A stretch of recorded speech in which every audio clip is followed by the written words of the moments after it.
महायुति सत्ता में आई तो कौन बनेगा महाराष्ट्र का नया मुख्यमंत्री? अगर महायुति जीती तो क्या अजीत पवार बनेंगे महाराष्ट्र के नए सीएम? क्या पूरा होगा अजीत पवार का मुख्यमंत्री बनने का सपना? आखिर चुनाव नतीजों से पहले अजीत पवार को क्यों बताया जा रहा है सीएम? इन सभी उठते सवालों के बीच आपको बताते हैं कि कहां पोस्टर बैनर कह रहे हैं कि अजीत पवार सीएम बन रहे हैं और महाराष्ट्र में एक नई चर्चा छिड़ गई। महाराष्ट्र चुनाव की वोटिंग के बाद अब सबको इंतजार है नतीजे का। 23 नवंबर सभी के सामने नतीजे आ जाएंगे, लेकिन नतीजों से पहले महाराष्ट्र में सीएम फेस को लेकर चर्चाएं शुरू हो गई। वहीं उससे पहले भी प्रदेश में पोस्टरबाजी की घटनाएं सामने आ रही हैं, या यूं कहें कि पोस्टरबाजी शुरू हो गई है। नतीजों में भले ही अभी समय हो, लेकिन अभी से पुणे में अजीत पवार के कार्यकर्ता खासा उत्साहित नजर आते हैं। अजीत गुट के नेताओं ने सीएम पद को लेकर अभी से लॉबिंग शुरू कर दी है और इस बीच बारामती में अजीत पवार के भावी मुख्यमंत्री के पोस्टर्स लग गए।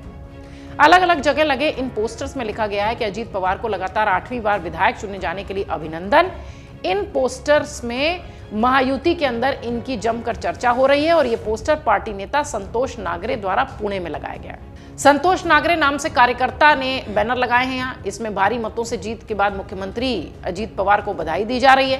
पुणे में पार्टी के नेता संतोष नागरे का एक पोस्टर सोशल मीडिया पर भी वायरल है। हालांकि जब इसे लेकर विवाद शुरू हुआ तो फिलहाल पोस्टर हटा लिया गया, लेकिन हाँ, यह जरूर है कि इस पोस्टर के साथ एक नई तरह की बहस जरूर छिड़ गई है। आपको बता दें, महायुति ने किसी भी तरह की गुटबाजी से बचने के लिए किसी भी नेता को मुख्यमंत्री के चेहरे के तौर पर पेश नहीं किया है, लेकिन जब अब चुनाव नतीजे आने के कुछ ही घंटे बचे हैं तो डिप्टी सीएम अजीत पवार को उनकी पार्टी के नेताओं ने सीएम बताने वाले पोस्टर लगा दिए। सड़क किनारे लगे इन पोस्टर्स से एक बार फिर राजनीतिक गलियारों में चर्चा तेज है। अजीत पवार को लेकर इन पोस्टर्स के बीच शिवसेना की नेता प्रियंका चतुर्वेदी, उद्धव की शिवसेना की नेता प्रियंका चतुर्वेदी कहती हैं कि जिस तरीके से महायुति में झगड़ा चल रहा है, मैं इस पर यह कहूंगी कि यह युति नहीं है, यह झूठी गठबंधन है जो सिर्फ सत्ता में आने के लिए इन्होंने बनाई है। देखिए, जिस तरीके से महायुति में झगड़ा चल रहा है, मैं ये कहूंगी ये युति नहीं है, ये एक झूठी गठबंधन है जो सिर्फ सत्ता में आने के लिए इन्होंने बनाई है। तो ये आपस में जो जूते चप्पल चल रहे हैं वो तो लाजमी है। रही बात कौन मुख्यमंत्री बनेगा, जनता ने आप पे विश्वास नहीं जताया है, तो कौन मुख्यमंत्री बनेगा उसकी टेंशन लेना ये बंद कर दें, क्योंकि महाविकास अघाड़ी की सरकार बनने वाली है और उनके अंतर्गत जो भी एमएलए निर्णय लेंगे, जो चीफ मिनिस्टर चेहरा बनेंगे, जो मैं मानती हूं उद्धव ठाकरे जी के नेतृत्व में जो पहली सरकार चली और जो उनको प्यार और विश्वास मिला जनता से, वो फिर से बहाल होगा और सत्ता जब बनेगी तो जनता के हित में काम करेगी। पर ये लोग जो आपस में ये लड़ाई लड़ रहे हैं, फिर से दिखा रहा है कि झूठी गठबंधन के झूठे इरादे और झूठे वादों के चलते सत्ता को किस तरीके से काबू में ले, वही उनका झगड़ा है। महाराष्ट्र विधानसभा चुनाव की मतदान प्रक्रिया के बाद किसकी सरकार सत्ता में आएगी, यही सवाल पूरे राज्य में चर्चा का विषय बना हुआ है और सबकी निगाहें भी इसी पर टिकी हैं। आने वाली 23 तारीख यानी शनिवार को यह साफ हो जाएगा कि महायुति या महाविकास अघाड़ी में से कौन सत्ता में आया।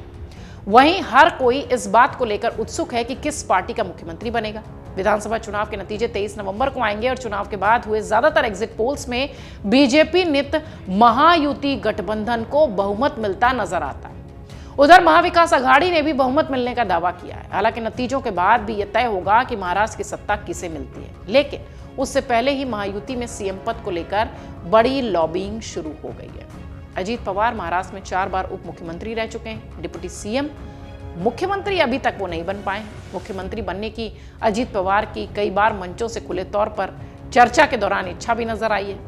चाचा शरद पवार से अलग होने के बाद बीजेपी के साथ सत्ता में शामिल हुए अजीत पवार और उनके कार्यकर्ताओं ने इच्छा जाहिर की है कि उन्हें मुख्यमंत्री बनाया जाए। हालांकि 23 नवंबर की शाम तक तस्वीर जरूर साफ हो जाएगी कि महाराष्ट्र में किसकी सरकार बनी है। देखना यह है कि 4 बार के डिप्टी सीएम जीत दर्ज करते हैं या नहीं, और अगर करते हैं तो मुख्यमंत्री बन पाते हैं या नहीं।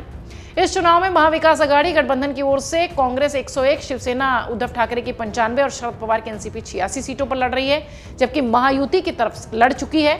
जबकि महायुति की तरफ से 149 सीटें बीजेपी के हिस्से थी, शिवसेना शिंदे गुट के पास 81 सीटें थी और अजीत पवार को 59 सीटें मिली थी चुनाव लड़ने के लिए। इस चुनाव में उद्धव शिवसेना और शिंदे की शिवसेना के प्रत्याशी 50 सीटों पर लगभग आमने सामने थे।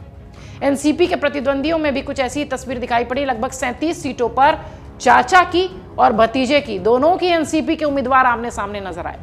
अब अजीत पवार के महाराष्ट्र में इस तरह के पोस्टर्स ये बताते हैं कि महायुति में अगर पक्ष में भी फैसला आ जाता है तो मुख्यमंत्री की कुर्सी इतनी आसानी से किसी की ओर नहीं जाएगी। इस पर रार तकरार देखने ही मिलेगी। इंतजार 23 नवंबर का।